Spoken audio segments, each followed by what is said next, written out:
Now Maya here is an Australian sea lion. And Australian sea lions like Maya are one of the rarest species of sea lions to be found anywhere in the world. Now looking at them, they're also one of the most beautiful. And if you listen very carefully, I'll see if Maya would like to say a big good afternoon to you all. What do you think, Maya? Good girl. Being an Australian sea lion makes her just one of the 33 different types of seals that can be found on our planet.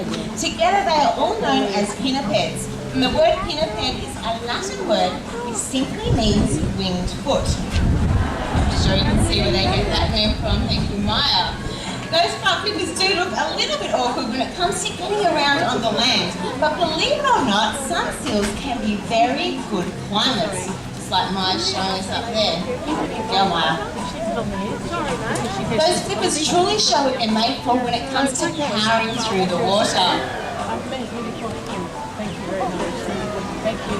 But you can sit on the other side of it. Now what Maya's showing you now is a behaviour known as porpoising. And this is a way that seals, dolphins, penguins and lots of other animals can travel through the water at very fast speeds. It's a great way for chasing after a school of fish or even evading predators. Now the ocean can be a very dangerous place, and apart from man's impact, seals like Maya need to look out for predators such as killer whales, and there's another one out there. Can anyone tell me what that is? No, I'm just giving you all a very big hit there. That's right, there are sharks out there. Well done, Maya.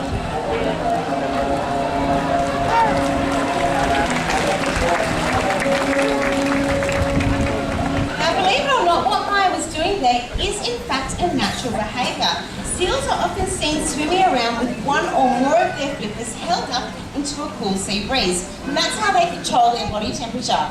You see that thick fur coat is so good at keeping their heat in, it's only their naked hairless flippers which let the heat out.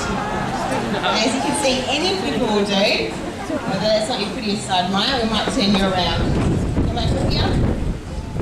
Now when seals aren't looking out for natural predators such as killer whales and sharks, there are a number of things that they do need to be very wary of out there in the ocean. Now things that we have introduced into their habitat, such as rubbish and pollution, can be life-threatening to an inquisitive animal such as a seal. Now when seals come across pieces of rubbish, they love nothing more than to pick it up and have a bit of fun with it. Good girl, Maya. However, it's innocent fun like this which quickly turns dangerous. Want to show us how dangerous it can be? Thank you, Maya. When seals get entangled in rubbish such as netting, they can become unable to feed. Of course, when they grow, that netting's not going to grow with them, and it can be a very sad ending. Actress, aren't you? Thank you, Maya. Good girl. Lucky I'm here to help you out, though. Take care of that. Give her a clap. So very well. Well, that does end Maya's part of the show, so I'm going to give it Decca to give you all a big wave goodbye. Excellent work, Maya. Off you go.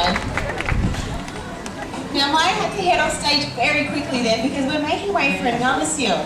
This one is, his name is Mitchie, and he's also a sea lion. However, he is a California sea lion. So how about a big warm welcome for Mitchie as he heads on out here.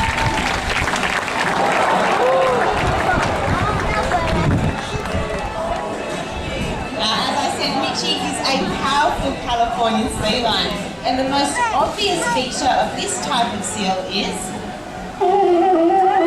That's right, it's that American accent. No, it's that distinctive bark or the large mane that males can develop around their neck, which inspired the name sea lion in the first place. Now, before Maya left, she was showing us some of the different predators and threats that seals have out there in the wild. But when seals aren't looking out for predators, they themselves make very good hunters. Mitchie has a healthy diet, and on an average day, he puts away nearly 10 kilos of food. And while he doesn't spend too much time chewing that food, because all he really has to do is make sure the fish is going head first down his throat. That way the spines and the scales don't get stuck in his throat and he can fill up nice and fast. And although he doesn't spend too much time chewing his food, he still has a great set of very strong teeth, so you'd expect him to have a lovely smile. And some pretty fishy breath to go with it. What do you think, Mitchie? Yeah, you need to freshen up. Jokes aside though, seals do need to keep themselves very well groomed. And that's quite easy for them to do because they are fully equipped with all of the tools that they need to do this. When Mitchie curls over his rear flipper, he exposes 3 claws on nails, which are perfect for grooming through that thick fur coat. His front flippers also come in very handy for grooming because they're big and they're soft, so they make the perfect face washer.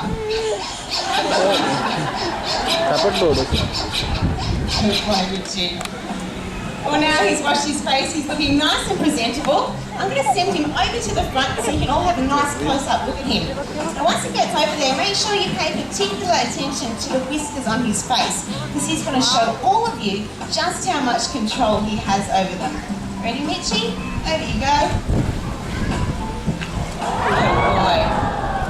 Okay, now I need everyone's help for this. On the count of 3, I need you to all call out whiskers for me. Ready? 1, 2, 3. Good boy, Mitchie. Those whiskers are so sensitive that they help him find his way through dark and murky water and even track down a fish in the process. Now they also help him with another very impressive behaviour. Now although it's not a natural behaviour, this does help demonstrate to you all just how sensitive his whiskers are. Excellent work, Mitchie. Now you may notice that his whiskers are wrapped around the ball, and although the whiskers aren't strong enough to hold the ball on his nose, what they're doing is sensing which way the ball's going to fall, and then he can compensate with a movement from his neck and body. Excellent work, Mitchie. What do you think of that? Those whiskers also act a little bit like fingers, so it means that he can catch. Good boy. And how about another big throw for me? Excellent, Mitchie. Now you can see that seals are very well equipped with those sensitive whiskers, sharp vision and terrific hearing. So you think it would be quite easy for them to find food out there in the ocean. What do you think, Mitchie? Is there anything to eat down there? Yeah? No.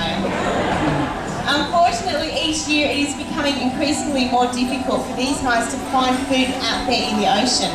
And that's because of the problem that we're facing with overfishing. So we've got a really important message for all of you out there, and that is when you're at your local fish and chip shop buying seafood, make sure you ask if the fish that you're buying has been caught sustainably. That way we can ensure there's plenty of fish in the ocean for all of our marine friends for many years to come. Now to help make that choice just a little bit easier, at the end of the show we're going to have some keepers out the front handing out sustainable seafood guides. And this will help you when you buy fish or even squid out there at the fish market. So make sure you come down and grab one of those after the show if you're interested. Now Mitchie, I think you've done a great job this afternoon, and if we're lucky we might see him again a bit later.